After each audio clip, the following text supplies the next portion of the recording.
L'islam, les animaux et nous, c'est le titre d'un texte que j'avais publié, résumé d'une conférence, euh, que je vous lis afin de partager peut-être ces réflexions avec vous.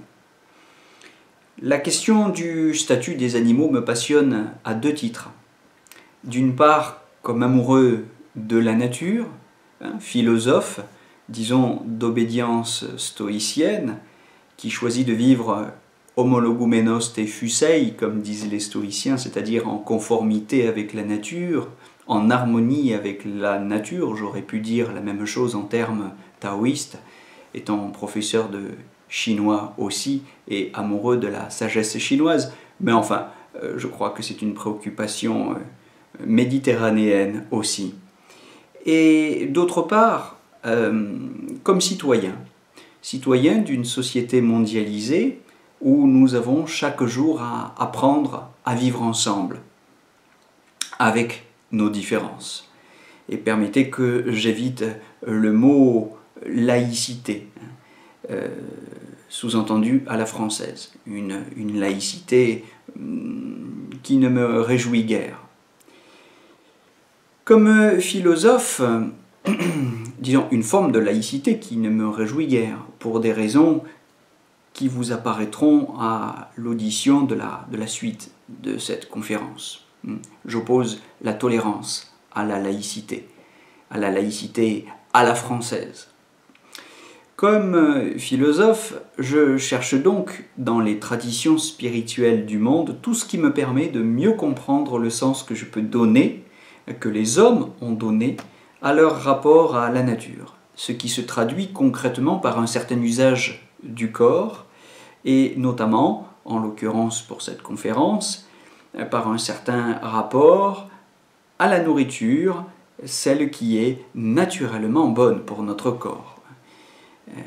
Ce corps qui n'est pas celui de n'importe quel animal. Comme citoyen du monde, je me soucie de tout ce qui peut nous aider à mieux vivre ensemble.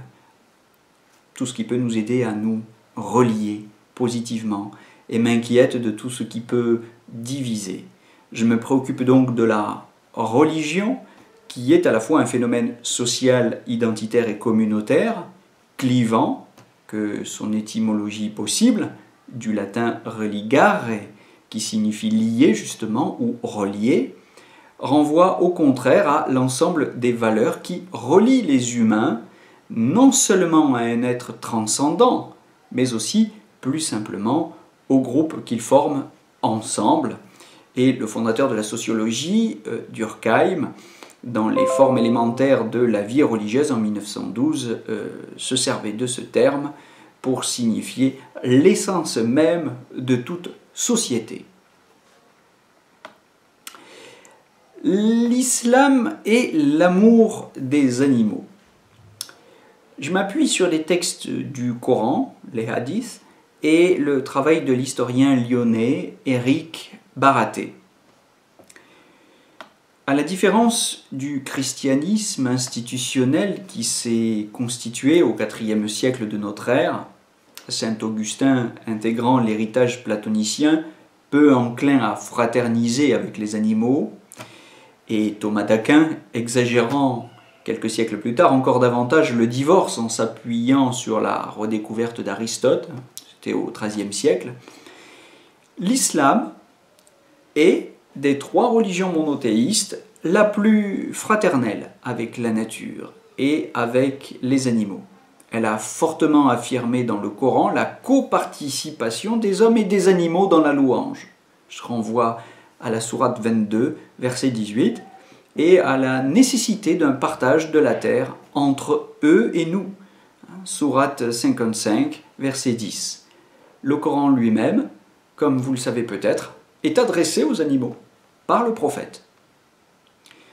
Au motif des métamorphoses, notre parenté avec eux est soulignée à la deuxième sourate du Coran, 61-65. Même si, bien sûr, l'homme a un statut particulier, disons privilégié, il est défini comme étant de la meilleure nature qui soit à la sourate 95, verset 4. Il serait anachronique de prétendre que le Coran est antispéciste, mais son affirmation d'une supériorité de l'homme sur les animaux ne va pas sans impliquer le devoir de veiller sur eux, pour différentes raisons. Donc tout n'est pas permis à leur égard et notre noblesse nous oblige. Noblesse oblige. On peut comprendre que dans les conditions concrètes d'une spiritualité du désert, en effet, où la vie est constamment confrontée à sa fragilité, les rapports de coopération sont plus privilégiés aux rapports de compétition et de domination. Ils sont privilégiés aux rapports de compétition et de domination. Hommes et animaux s'entraînent, doivent s'entraider. Le chameau a été vénéré pendant toute la période mamelouk et bien d'autres animaux sont nommés comme participants à l'avenir divin. Je vous renvoie à la sourate 42, verset 29, à la sourate 6, verset 38. Ils seront ramenés vers le Seigneur, je cite le texte. Ces animaux ont une fonction sacerdotale ou pédagogique. Comme dans la Bible, ou les fables des poètes, ils servent à l'édification des hommes, sourate 45, verset 3-4, réellement et en rêve. Le rêve étant un lieu de dialogue entre Dieu et les hommes, comme vous le savez, dans la Bible aussi. De nombreux saints de l'islam les ont d'ailleurs protégés, ces animaux. C'est la littérature juridique et non le Coran qui a, au fil des siècles, déclassé les animaux, nous rappelle l'historien Éric Baraté dans Les dieux et les bêtes, paru en 2016.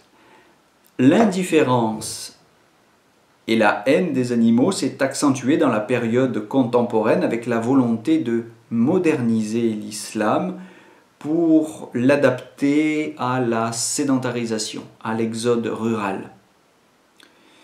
Ainsi, on a abandonné le culte de protection du chameau, du mamal en Égypte après la révolution de 1952. On pensait ainsi rivaliser en Égypte avec le sérieux de la culture occidentale qui s'affirmait en soulignant fortement sa distance avec la nature et le monde animal. Donc en se rapprochant de cette culture prométhéenne et finalement plus éloignée de la nature, qu'est la culture occidentale. Alors l'utilisation des animaux par l'homme passa devant la mission pastorale de l'homme. L'utilisation des animaux par l'homme passa devant la mission pastorale de l'homme, définie pourtant dans le Coran comme un intendant de la création, comme vicaire auprès des créatures terrestres, comme vous le lirez dans la sourate 35, verset 39. Conformément d'ailleurs à ce qu'affirmait déjà le texte de la Genèse, dont les trois monothéismes reconnaissent l'autorité théologique. Cependant, de nombreux hadiths appellent à la non-violence envers les animaux. Le hadith 2550, le 1605, le 2658, le 1957, 1958, 1606, 1480, 2857, tous ces textes condamnent l'exploitation des animaux pour s'enrichir dans le commerce de luxe. Le hadith 814, le 815, également concluant que Dieu en tiendra compte, voyez également le 2533. Donc les références textuelles ne manquent pas, elles ne sont pas isolées, elles sont très nombreuses. La question de l'abattage halal, auquel il faut en venir maintenant, est un véritable problème. Alors s'agit-il d'un problème cultuel, au vu de ce que nous venons de dire à l'instant, ou s'agit-il d'un problème culturel? Et y a-t-il eu déviation et trahison du texte dans les pratiques qui sont aujourd'hui celles du halal industriel? Vous devinez déjà où je veux en venir. Toute la question est de savoir et de différencier ce qui relève du culte religieux et ce qui relève de l'habitude culturelle. Revenons donc au texte du Coran et des hadiths pour séparer le cultuel du culturel, le phénomène religieux du phénomène historique, social, donc historiquement conditionné, pour sauver le premier, si vous voulez, de l'instrumentalisation du second, pour sortir des surinterprétations et des mésinterprétations qui manipulent, en leur faisant conclure le contraire de ce qu'ils disent explicitement, les textes utilisés pour légitimer l'entêtement à des pratiques qui sont manifestement polémiques et suspectes de continuer par d'autres moyens, mais au détriment des victimes innocentes, je veux dire les animaux, les guerres coloniales et anticoloniales d'un temps qu'on voudrait révolu. Alors, à l'exception du sacrifice de l'Aïd, qui commémore le sacrifice d'Abraham, rappelé à la sourate 37 du Coran, verset 100, Éric Baraté souligne que Mahomet, donc à l'exception de ce sacrifice, Éric Baraté souligne que Mahomet s'est élevé contre le sacrifice des animaux. De ce point de vue, il est ambigu de parler de la dabiha comme d'une méthode d'abattage rituel, comme le fait par exemple l'article Wikipédia sur ce sujet, entretenant ainsi la confusion entre l'abattage, qui est une pratique évoluant culturellement, et dont parlent les hadiths 643, 4817, pour préciser explicitement les conditions de non-violence dans lesquelles il doit être accompli afin d'atténuer la souffrance des animaux, et le rite cultuel dont l'offrande doit être partagée. 22e sourate du Coran, verset 36, est pur de tout commerce. L'abattage n'est pas la seule manière de préparer une chair animale. Ce n'est pas la seule manière. Le Coran prévoit des dérogations pour la consommation des animaux chassés, par exemple.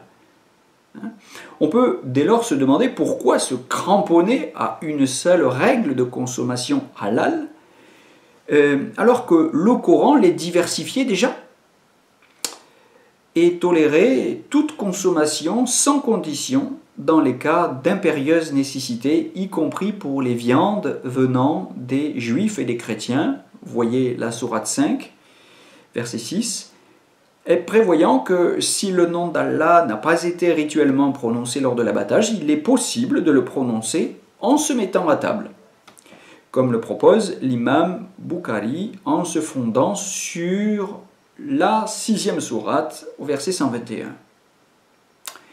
Pourquoi certains rigoristes s'opposent-ils à cette possibilité offerte par le Coran lui-même? Herméneutiquement, ce refus est contestable.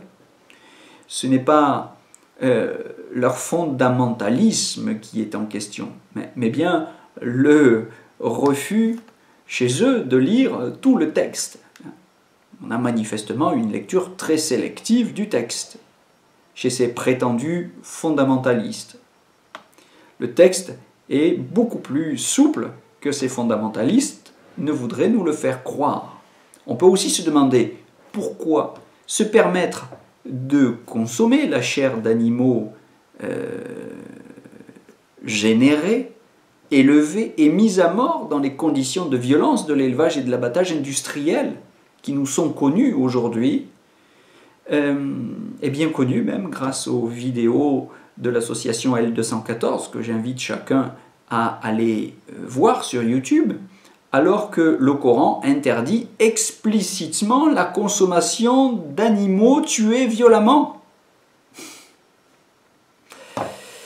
Même si l'expression fait problème et qu'on peut se demander aussi ce que peut bien signifier l'idée de tuer sans violence. Mais ne finançons pas. Il est clair que, à l'exception de l'offrande requise par la 22e sourate du Coran, versets 36-37, Dieu aime le bien et non le sang. Le sacrifice du sang n'est pas du tout une fin en soi, et des aumônes de substitution sont parfaitement prévues par le Coran lui-même, 2e sourate, verset 196, 5e sourate, verset 98. L'insensibilisation des animaux avant l'abattage. À quoi se refusent en France, généralement, les organisateurs de la filière halal, de la viande. Cette insensibilisation des animaux n'est interdite nulle part dans le Coran. Puisqu'étourdir n'est pas tuer et que cette pratique ne transgresse pas les règles de l'abattage, pourquoi devenir sur ce sujet si tatillon et faire comme si l'étourdissement était une hypocrisie pour le contourner quand elle est simplement une manière de minimiser la souffrance animale? C'est simplement une manière de minimiser la souffrance animale, conformément à l'esprit du Coran lui-même.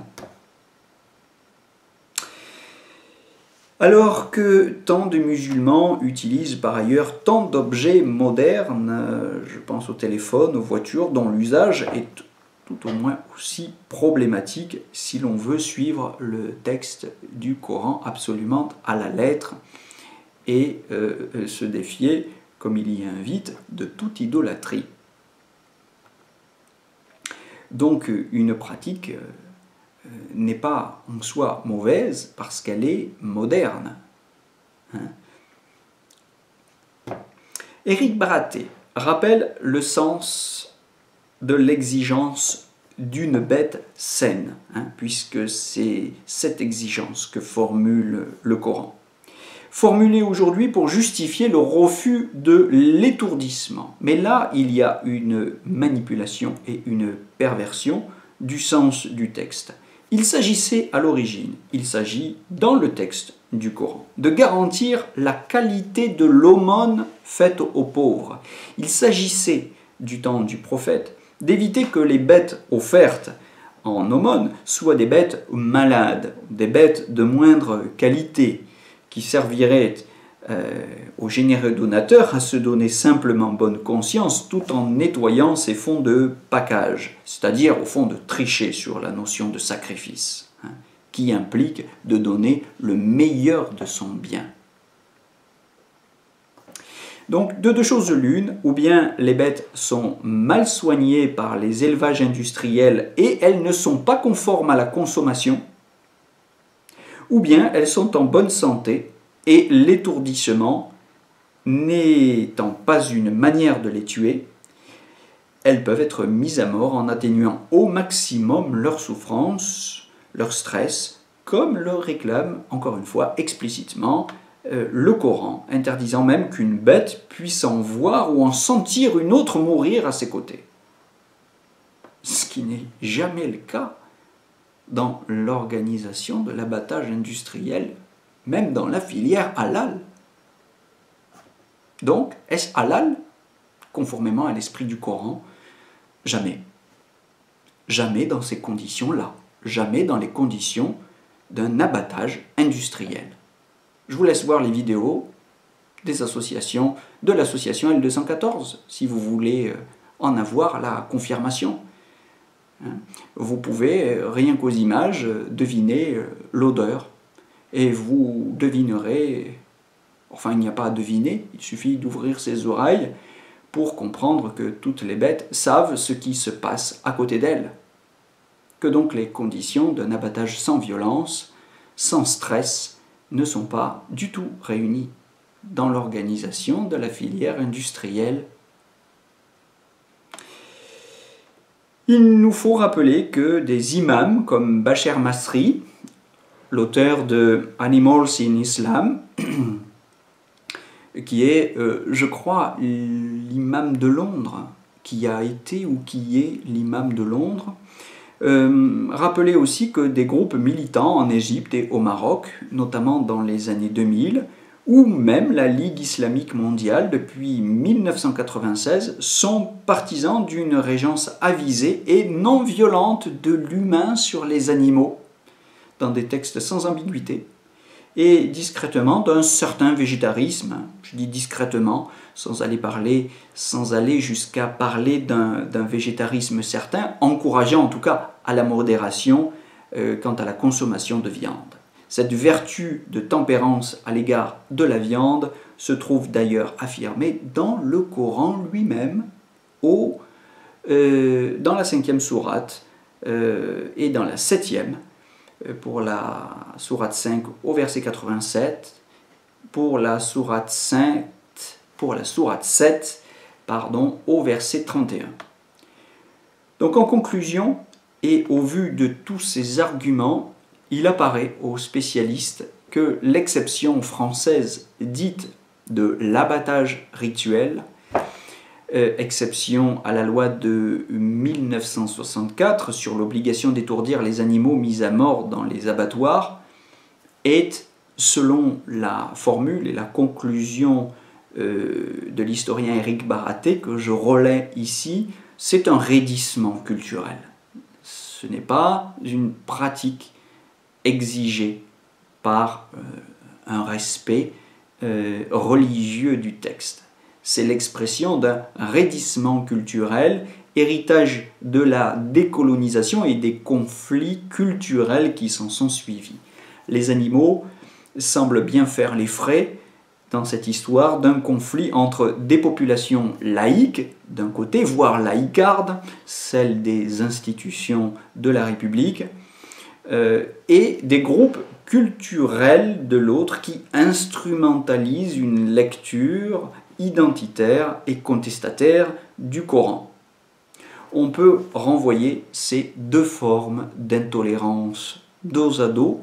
Ici, la haine du religieux, dans cette laïcité institutionnelle à la française, qui fait assez peu de doute, et là, la haine, ou en tout cas une certaine indifférence à l'égard de l'animal et de ses souffrances, et à travers lui peut-être une certaine haine de l'ancien colonisateur qui est compréhensible peut-être à un certain niveau, mais qui doit être dépassé.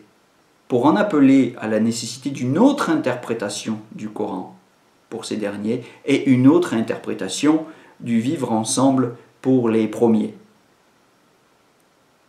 Les deux approches que j'évoquais donc au début de cet article, celle du philosophe et celle du citoyen, ne sont finalement pas séparables.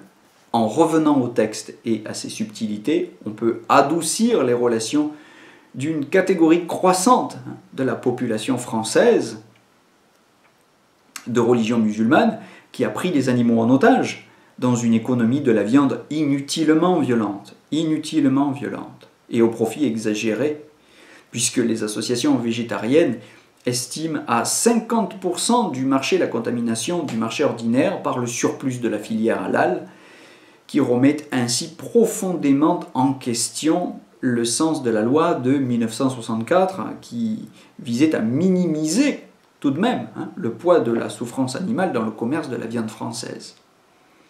Et cela désamorcerait cette relecture du Coran et cette réforme des pratiques de la filière halal, désamorcerait aussi au moins une partie des attaques du camp islamophobe de la laïcité de combat, qui a beau jeu de dénoncer l'hypocrisie du halal dans ce jeu commercial. Hypocrisie que, j'espère l'avoir démontré, le Coran et les hadiths essaient de prévenir et dont ils condamnent explicitement la cruauté trop facile. Il est donc possible de militer pour un respect républicain des textes sacrés, je crois que c'est possible, en l'occurrence un respect du Coran, dans la mesure où on montrera davantage comment il condamne la violence et nous oblige à devenir plus conscients de nos propres perversions, de notre insensibilité, je veux dire ici, à la souffrance que nous imposons aux autres et aux animaux en l'occurrence. Et c'est par les mêmes textes cités dans cet article que je viens de vous lire que nous ferons progresser la cause végétarienne, puisque le Coran est un grand texte de la cause des animaux et qu'il a le rare privilège de les faire explicitement participer à la célébration du divin. C'est donc par un même geste de bienveillance que nous pourrons sauver à la fois les animaux et la qualité de notre vivre ensemble.